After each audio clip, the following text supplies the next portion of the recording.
पुरानी से पुरानी कब्ज, जैसे कि कब्ज का मतलब क्या होता है कि आंतों में मल कब्जा कर ले, इसी को कब्ज बोला जाता है, जम जाए।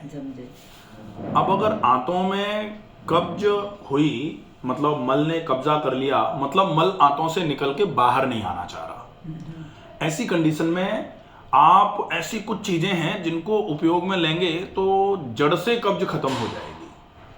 लेकिन ट्रीटमेंट जो है वो एडिक्टिव नहीं होना चाहिए।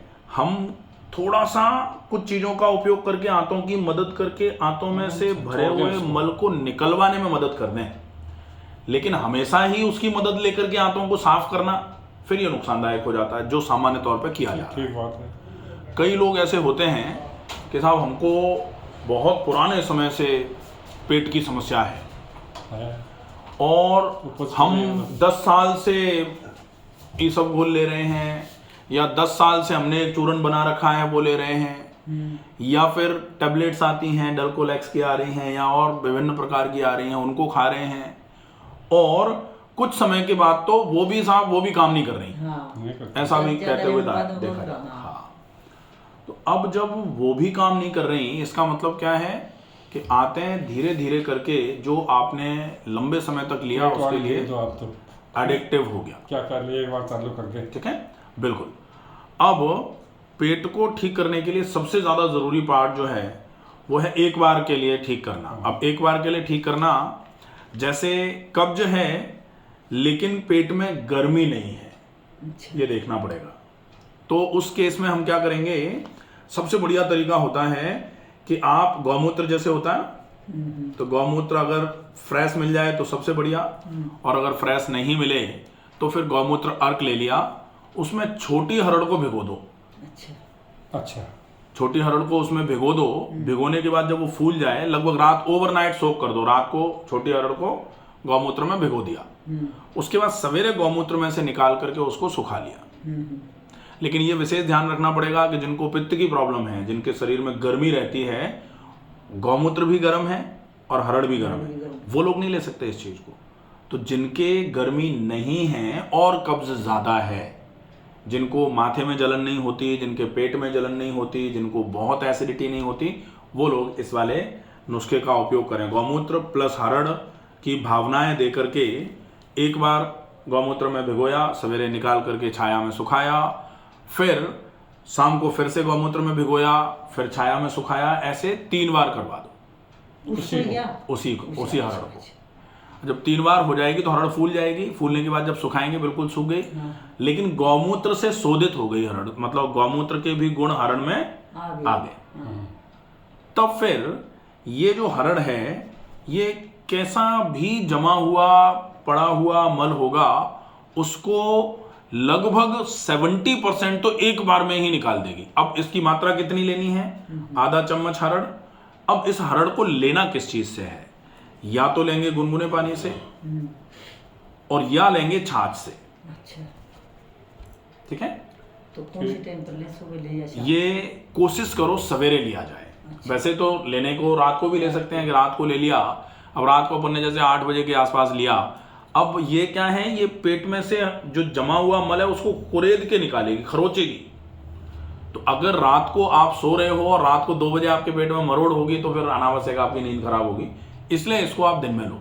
अच्छा, सुबह ले लो, ज्यादा अच्छा है, सवेरे सवेरे ले लो। सवेरे तो छाछ के और साथ। इसको लेने के बाद कम से कम 1 घंटे तक कुछ खाओ पियो मत।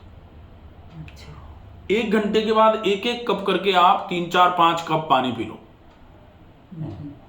तो वो जो हरड़ काम कर रही थी, वो हरड़ कुरेद भी देगी और एक बार अच्छे तरीके से उसको फिर पानी भी मिलेगा। जैसे होता है ना कि किसी चीज को अगर कुरेदा जा रहा है, साथ के साथ उसको साफ करते रहो ना, तो वो अच्छे तरीके से धुल जाता, खंगल जाता है। जैसे ऐसे करके सर्फ में कपड़ा ऐसे डाला, फिर पानी में निकाल के डाला, फिर ऐसे करके कर दिया, तो पानी में बार बार करके करने से उसका पूरा मैल कपड़ा छोड़ देता है। आंतें अपने पूरे मैल को छोड़ेंगी जब हरड़ के 1 घंटे, हरड़ गौमूत्र वाली, इसके बाद 1 घंटे बाद अपन बार 1-1 कप करके पानी पी लेंगे, पहला। ठीक है, इसका उपयोग कर सकते हैं। दूसरा, हम हरड़ को अगर गर्मी है, हमारे शरीर में पित्त ज्यादा है, एसिड बहुत ज्यादा है, और हरड़ का उपयोग करना है, क्योंकि आते हैं मल को छोड़ नहीं पा रही हैं। एक बार में ज़्यादा से ज़्यादा 50-60% मल निकल पाता है, उसके बाद पेट भारी बना रहता है। बहुत सारे लोगों की ये कंप्लेंट होती है यही है कि भाई एक बार गए, एक बार जाने के बाद आधा मल निकल गया, उसके बाद फिर बैठे रहो, फिर आता नहीं है, उसके बाद पेट पूरे दिन भारी रहता है। ऐसी कंडीशन में, और साथ में गर्मी भी है, अच्छा तो ऐसी कंडीशन में फिर हरड़ को छाछ के साथ, तो छोटी हरड़ जैसे अपन ने अभी गौमूत्र में भिगोया था, वैसे रात को छाछ में भिगो दिया, अच्छा सवेरे छाछ में से निकाला। वैसे 3 रोज वो 3 बार 3 रोज, 3 बार। हाँ बिल्कुल। और अगर पित्त ज्यादा है तो 5 बार, जैसे एसिड बहुत ज्यादा है तो 5 बार कर दो, 5 बार भी हो दो। 5 बार भिगो दो। भिगोया, सवेरे निकाल के छाया में सुखाया। तो ये पता फिर- कैसे चले तो पित्त है कि अब वो पित्त के लक्षण, गर्मी के लक्षण, ये जो है ना, ये आपको डायग्नोज कराना पड़ेगा, क्योंकि अगर इसमें जैसे पित्त की प्रॉब्लम है और कब्ज है और आपने गौमूत्र वाली हरड़ ले ली तो साफ तो कर देगा, लेकिन गौमूत्र और हरड़ दोनों ही आंतों में थोड़ा सा इरोजन करवा देंगे, गर्मी कर देंगे, तो माथा गर्म हो जाएगा। किसी किसी लोगों को आंखों में जलन आ जाती है, माथा गर्म हो जाता है, बहुत सिर दर्द हो जाता है, चक्कर आने ऐसे चक्कर आने लग जाते हैं। ये जैसे अपन कभी कभी यहाँ देखते हैं ना कि गर्मी की तासीर वाले पेशेंट को गर्म कटी स्नान दे दिया, मुझे भी है। तो ऐसे कंडीशन में डेफिनेटली पित्त की प्रॉब्लम है। तो ऐसे कंडीशन में आपको गौमूत्र वाला उपयोग में नहीं लेना होगा, फिर आप छाछ वाला उपयोग में ले सकते हैं। ठीक है, तो छाछ और हरड़ का हो गया।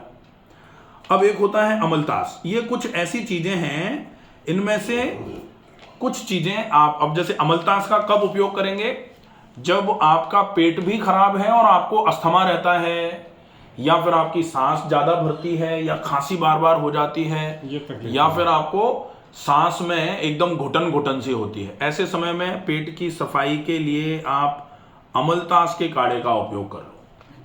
अमलतास का काढ़ा पेट की भी सफाई करेगा, प्लस फेफड़ों के लिए भी ब्रोंकोडायलेटर है, म्यूकोलाइटिक है, म्यूकस को हटाएगा, फेफड़ों को फैलाएगा और पेट को धोएगा, तो तीनों काम हो गए।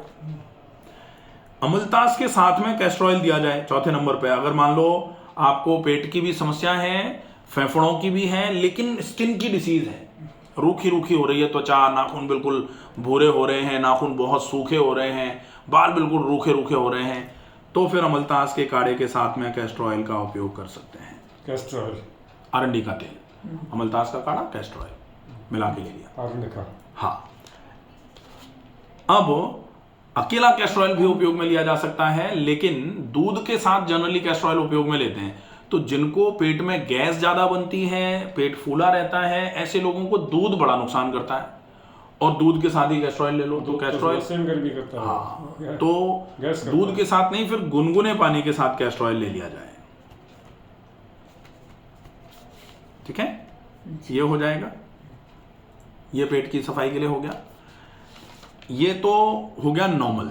अब मान लो बहुत गर्मी है, एसिड की बहुत दिक्कत है, गैस्ट्राइटिस है, खाना ऊपर की तरफ भी आता है, बहुत परेशान हो रहे हैं, ऐसे केस में आंवला और मिश्री। अब मान लो अगर डायबिटीज है, मिश्री नहीं ले सकते, तो आंवले के साथ में ग्वारपाठा, क्या ले? एलोवेरा। एलोवेरा। ठीक है, तो अगर आंवले के साथ मिश्री ले रहे हैं तो ये आपके लिए ठंडक पहुंचा करके पेट को साफ करेगा। मुरब्बा, आंवले का मुरब्बा जो है वो लिया जा सकता है, लेकिन आंवला का पाउडर और मिश्री ये मुरब्बे से भी ज्यादा इफेक्टिव है। बराबर मात्रा में, बराबर मात्रा में ले लें, चलेगा। अच्छा ठीक है, आधे अगर आपको कमजोरी बहुत रहती है, वजन कम है, शुगर नहीं है, तो फिर आप आंवला 1 चम्मच और मिश्री 2 चम्मच तक ले सकते हो। अच्छा और अगर वो आपको एकदम से दस्त लगा दे तो फिर आंवला आधा चम्मच और मिश्री 1 चम्मच कर लो, मतलब 1:2 का रेशो। अच्छा, तो ये अच्छी चीज है, इसका उपयोग कर सकते लिख हैं। दिया, पूरा लिख दिया है, ठीक है, मिश्री वाला लिख दिया गया। आंवला मिश्री भी लिख दिया। अब इसका उपयोग करो कब्ज को एक बार साफ करने के लिए, कि एक बार तो कब्ज इससे साफ हो गई। अब कब्ज में, कब्ज का ट्रीटमेंट भरे हुए मल को निकालने से नहीं होता है। कब्ज का ट्रीटमेंट होता है जब आंतों की ताकत बढ़ जाएगी, आंतें अपने आप भरे हुए मल को फेंकने के लायक हो जाएंगी, तो फिर कब्ज का ट्रीटमेंट होगा। अब ये तो हमने मल को निकालने के लिए कर दिया, अब क्या करना है, क्योंकि ये तो मदद कर दी आंतों की एक बार के लिए सफाई में, हाँ, लेकिन अब आंतें खुद सफाई करना चालू कर दें। इसके लिए अच्छा खाना खाया जाए जिसमें रफेज बहुत मात्रा में हो, तो या तो उबली हुई सब्जियां खा लें या उबला हुआ सलाद खा लें। अगर कच्चा सलाद पच जाता है तो कच्चा सलाद खा लें।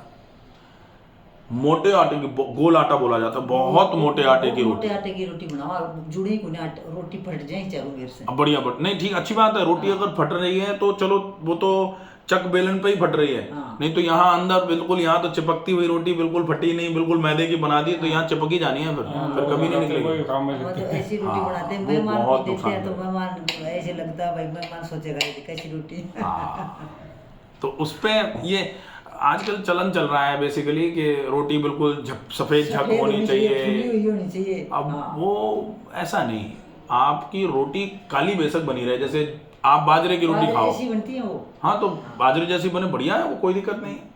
उस रोटी में आप बाजरे की रोटी जैसे अपन सामान्य तौर पे करवा सकते हैं, लेकिन जिनको गर्मी की तासीर है, बाजरे की रोटी सर्दियों में खाई जा सकती है, गर्मियों में बाजरे की रोटी नहीं खाई जा सकती, और सर्दियों में भी जिनको बहुत पित्त रहता है उनको बाजरे की रोटी नहीं खानी चाहिए, ये देखना पड़ेगा। अच्छा। ठीक है, तो ये कुछ चीज़ें हैं, इनका फॉलोअप। फिर खाने में अच्छी चीज़ें खाओ, ज़्यादा सलाद खाओ, ज़्यादा फल खाओ, ज़्यादा फाइबर वाला खाना खाओ।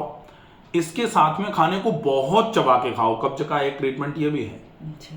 फिर कब्ज का एक ट्रीटमेंट है कि पानी की कमी को पूरा करने के लिए ज़्यादा मात्रा में पानी पियो।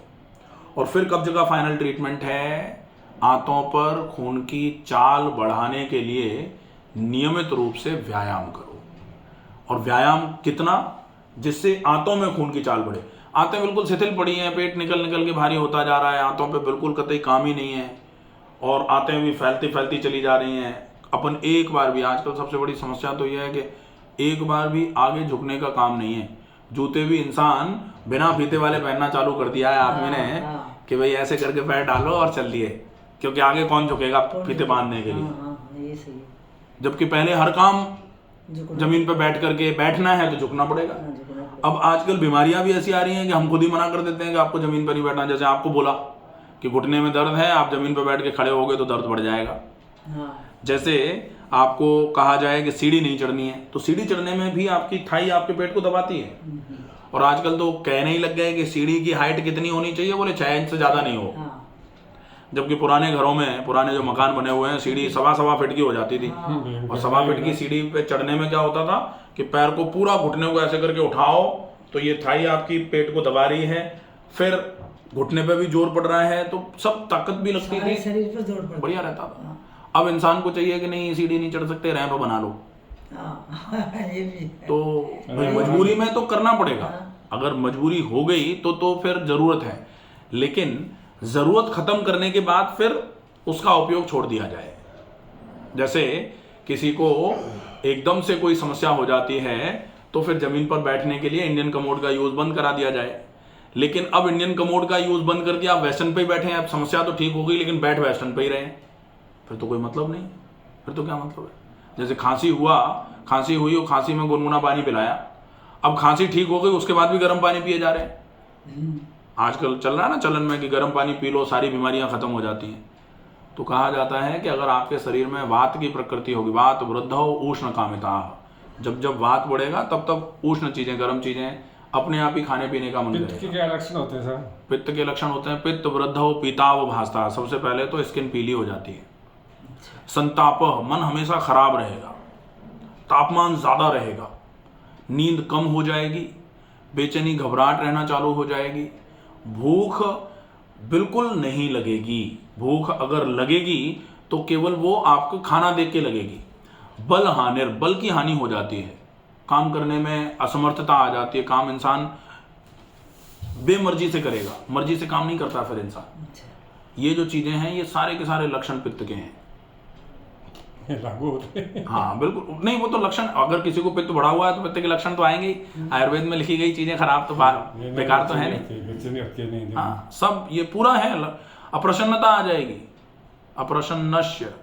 अप्रसन्नता आएगी ही आएगी। अप्रसन्नता मतलब आपको अच्छा ही नहीं लगेगा, पित्त बढ़ा हुआ है आपको ऐसा लगेगा कि हमेशा ही परेशान से, तो वो पित्त के लक्षण होते हैं, बढ़े हुए पित्त के लक्षण। पित्त तो क्षीण भी होता है, कम भी होता है पित्त। जब पित्त कम होता है तब वो आपकी निप्रभत्वम च, आपकी जो कांति है, आपकी जो ग्लो है वो खत्म कर देता है जब पित्त कम होता है, क्योंकि पित्त मतलब ओज, तेज, तो इसको बढ़ाने का काम भी पित्त करता है, वो गड़बड़ हो जाता है।